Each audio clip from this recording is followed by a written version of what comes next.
بسم الله الرحمن الرحيم. وذكر المصنف أن المركب تركيب مزج إن ختم بغير وجه أعرب.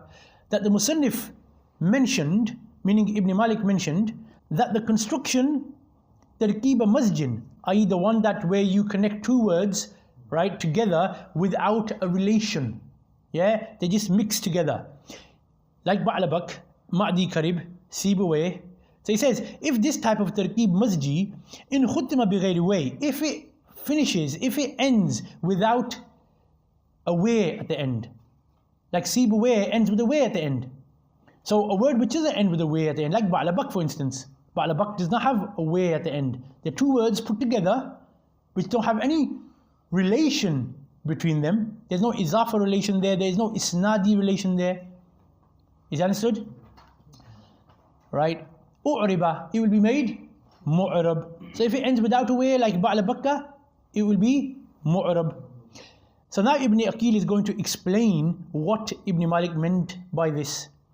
So Ibn Aqeel says, وَمَفْهُومُهُ أَنَّهُ إِنْ خُتِمَ بِوَيْهِ لَا يُعْرَبْ.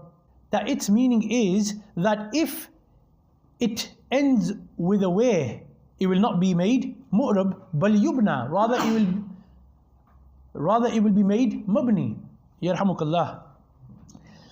وَهُوَ كَمَا ذَكَرَهُ, and that is like he has mentioned, meaning that it being mabni and not mu'rab. Okay, he's already mentioned that by saying that if it ends with other than where, it will be made mu'rab, right?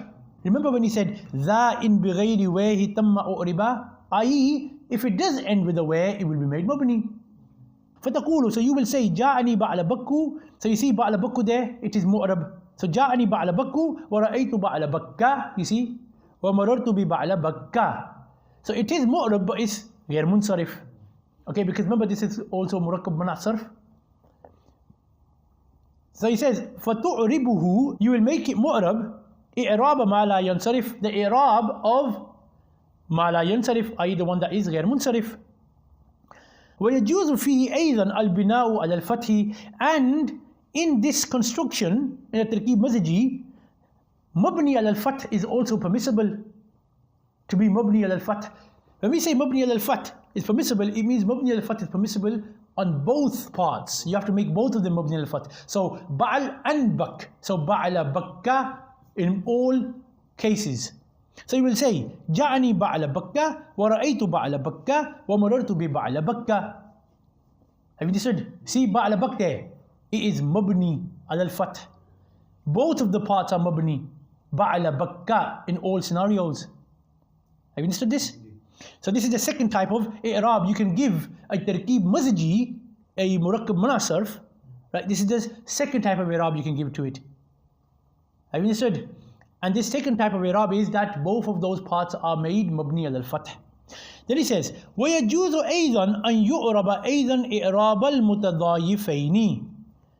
And you know what else is permissible? He says, وَيَجُوزُ أَيْضًا, that it is also permissible أَن يُعْرَبَ إِعْرَابَ الْمُتَضَايِفَيْنِ. Okay, that it is also given the i'rab of being mudhaf ilayh.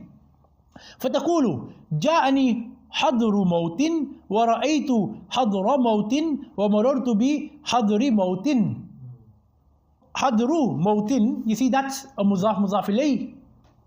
So there are three types of i'rab you can apply to a murakkab mana sarf, a tarkib mazji. There are three types of i'rabs you can apply to them. Have you guys got this? Yeah. So you can either make it غير munsarif, you can either make both parts mabni al-fath, or you can make it mudhaf ilayh.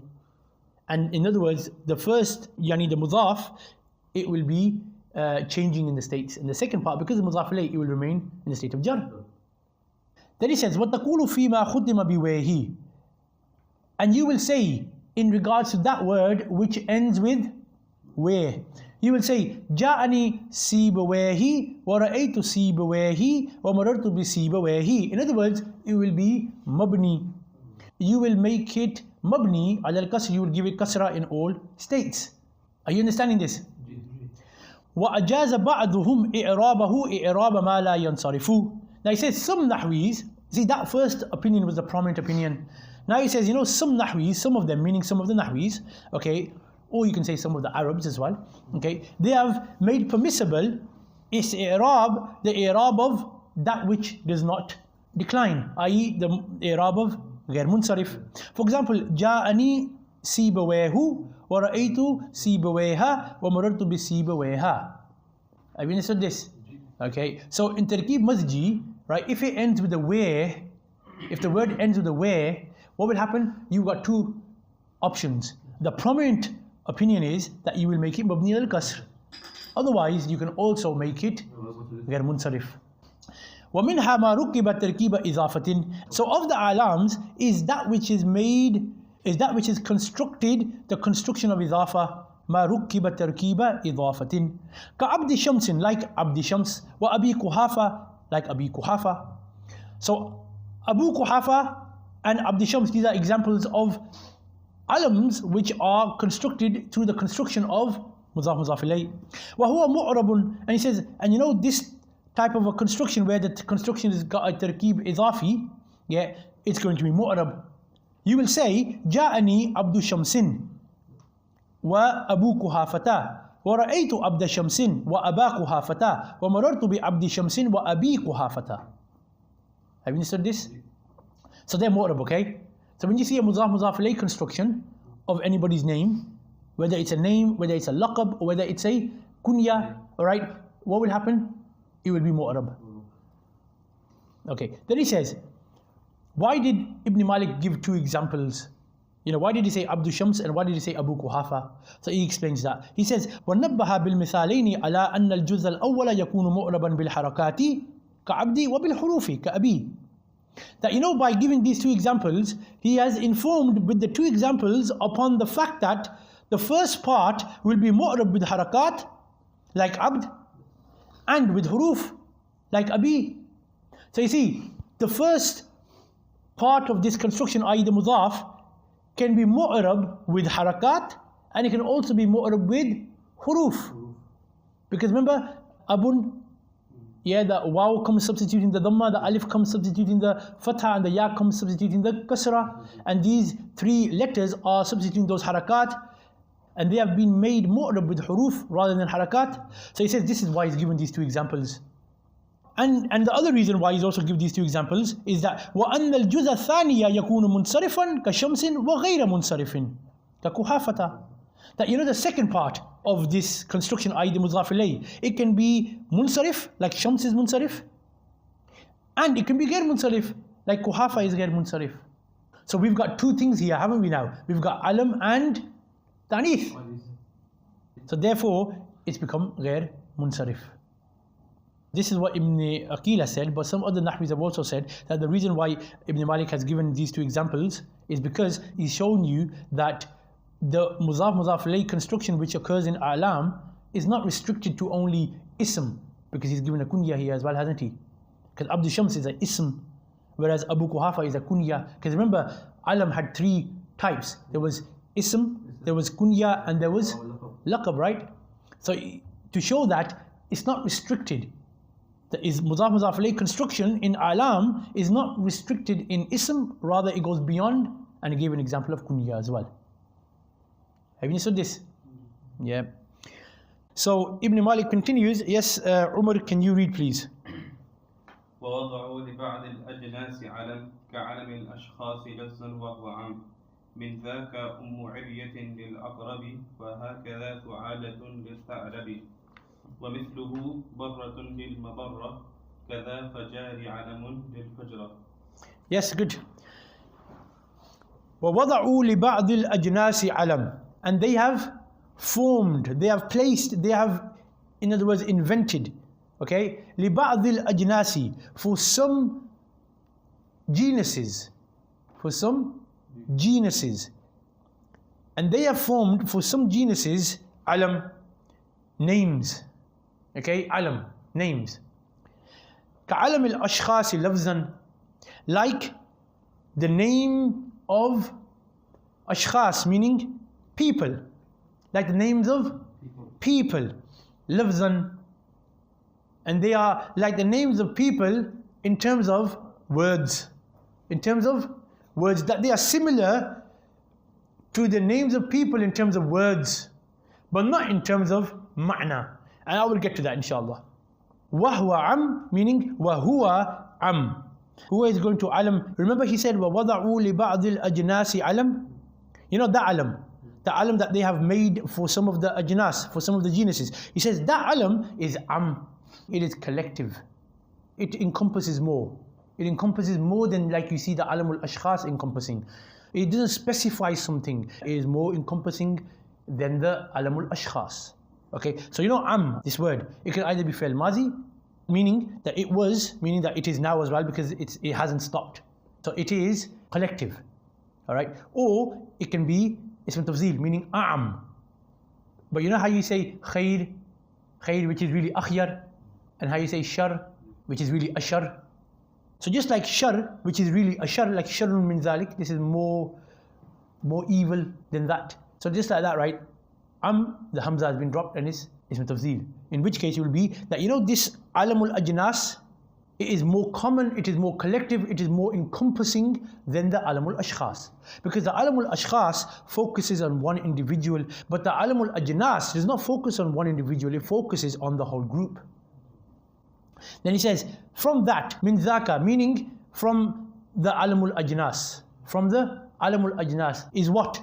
Ummu iryatin lil aqrabi, is this name Ummu iryat. You know this Ummu iryat, this is a name now for the aqrab. Aqrab is a scorpion. Now aqrab is the name of the genus, meaning this is the genus. Aqrab is the genus of scorpions. Ummu iryat, this is a alam for this genus. See, aqrab is the ismul jins, and Ummu iryat is not an ismul jins, it is a alamul jins. So you see, this genus has been named. You know the genus aqrab has been named. Ummu iryat is alamul jins and aqrab is ismul jins. Have you understood? Okay. Then he says, وَهَكَذَا, and like that, is the su'ala. You know the word su'ala? Yes. He says su'ala for tha'lab, for the fox. You know tha'lab, which means fox, right? And su'ala is the alamul jins, and tha'lab is the ismul jins. In other words, you know the genus tha'lab has been named su'ala. And you know these two words, like you know the alamul jins and the ismul jins, they can be used interchangeably. So if I was to say, oh, there's a iryat, that means there's a scorpion. And if I was to say there's a aqrab, that means there's a scorpion. See, it means the same thing. It's just that aqrab is an ismul jins and iryat is an alamul jins, because the genus has been named. Do you understand that? Okay. Then he says, وَمِثْلُهُ, and you know like that is also barratun lil mabarra. Barra, which is for mabarra. Barra is an alamul jins and mabarra is a meaning. It means good. What does it mean? Good. Good action. Good deed. Right? This, it's also called barra. Yeah, but mabarra is the ism for the good. But you know, barra, it's an alam for the good. So mabarra is a genus. Okay, any good thing is called mabarra. But then they named this good thing. They gave it an alam, which is barra. Similarly, fajari, it's a alam lil fajra. Fajra means evil. And fajari is a name for evil. You get it? So what this last bit he's showing there, you can even name meanings. You know, meanings. Even meanings can be given an alam. Okay? It doesn't have to only be a living being that's been named. Like aqrab is a living thing. Tha'lab is a living thing. Yeah? Jamal, which is a camel, right? Camels are also given names. Jamal is a ismul jins and Abu Ayyub is its name, alam. Abu Ayyub is a alamul jins and Jamal is an ismul jins. Like himar, you know himar, which is a donkey? That's the ismul jins and its alamul jins is Abu Sabir. Okay, have you understood this, guys? So he said, you know the alamul jins, yeah, it can apply to those things which are living, like I just gave you examples of. And he says it can also apply to those things which are not living, they just have a meaning. Like I just told you, mabarra, this is a meaning, it means goodness, a good deed. And then, you know, this meaning, good deed, goodness, has been given a name, which is barra. So you can use those interchangeably now. Have you understood? Another thing to consider here is that, you know, alamul ajnas and alamul shakhs, yeah, these are two types of alam. What are they? Two types of alam. So we have to go a bit back, okay? Remember in the beginning I said alam was of three types. There was ism, there was kunya, and there was laqab. You know, these three types, they are actually types of alamul ashkhas. So from the top, alam is of two types, alamul ashkhas and alamul ajnas. Then alamul ashkhas breaks down to three: ism, kunya, and laqab. Everything understood there? Yep. We'll leave it there, inshallah. We'll continue from this tomorrow.